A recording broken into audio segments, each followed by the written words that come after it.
Bonsoir à tous. Bonsoir. Et on va commencer de suite en parlant d'indépendance, l'indépendance du cinéma. Alors, je vais commencer par une citation, celle de Janet Steiger.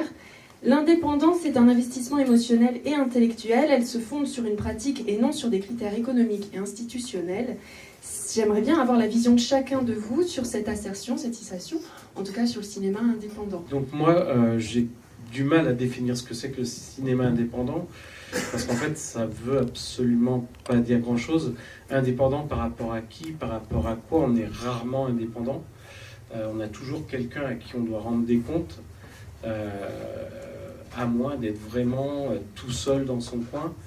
Maintenant, si on parle d'indépendance financière, c'est très rare aussi. Et si on parle d'indépendance par rapport à des chaînes ou à d'autres diffuseurs, on doit toujours rendre des comptes. Donc, de toute façon, c'est super difficile, la vraie indépendance. Ce qu'on peut seulement dire sur l'indépendance, c'est qu'on est indépendant d'esprit et dans la façon dont on a envie de faire nos films. Alors moi, je suis plutôt sur la production audiovisuelle, des documentaires. Et effectivement, nous, on travaille avec des chaînes de télévision, donc l'indépendance, elle est relative.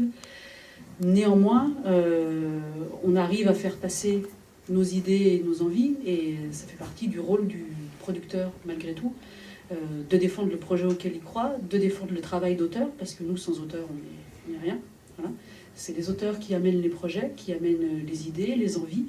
Et ça peut se terminer en bras de fer. Moi, j'ai eu quelques exemples signifiants de bras de fer en salle de montage, en salle de visionnage avec un diffuseur. Il y a un moment donné où il y a celui qui a le final cut, c'est le diffuseur en termes de financement, mais c'est aussi le producteur quand il défend un projet. Donc l'indépendance, c'est les producteurs qui portent des projets pour des chaînes de télévision avec toujours une garantie de bonne fin. Et donc le commanditaire a toujours un droit de regard sur ce qu'il commande. C'est encourageant. Internet a révolutionné une partie de l'exposition des médias et des contenus. Il faut aujourd'hui, que ce soit sur l'exemple de la taxe YouTube, que les Netflix et autres participent et de plus en plus à la création audiovisuelle, en participant notamment à notre exception culturelle française. Effectivement, on doit payer une part de notre revenu au CNC, mais je pense que pour être vraiment indépendant, et c'est pour ça que je dis que c'est le cinéma que je défends, je pense qu'il faut qu'on crée un fonds de cinéma indépendant lié à ça, pour justement permettre de créer d'autres choses que les choses qui sont filtrées par le CNC et se retrouver à l'extérieur de cette bulle qui est l'état des lieux de l'audiovisuel français, l'exception culturelle française. C'est un superbe modèle, tout le monde nous l'envie. Par contre, elle est vraiment très structurée, c'est-à-dire qu'on écrit pour le CNC. On est allé au festival de Marseille Webfest et on a des gens de la région PACA qui sont venus directement pour aller chercher des jeunes talents, pour proposer des scénarios et en disant venez, on cherche des projets, venez, on a des subventions à donner, etc. C'est moins un truc qu'on ressent ici à Lyon, mais à contrario, je vais revenir sur ce que je disais tout à l'heure, mais c'est quand on n'a personne pour nous aider, on fait quand même. Au final, on veut faire des films, donc qu'il n'y ait pas de financement derrière, c'est chiant parce qu'on ne peut pas payer les techniciens, etc. C'est ce qu'on veut au final, parce qu'on fait des films, c'est bien, faire des films indépendants, c'est cool, mais à un moment, si on veut vivre de ça, faut payer les gens, quoi. C'est ça le problème, c'est de trouver vraiment là où il y a de l'argent, etc.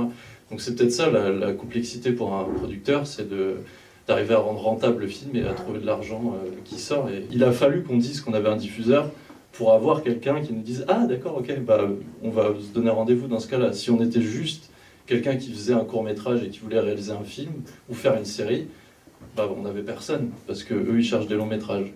Voilà. Ça devenait compliqué avec la logique de la chronologie des médias.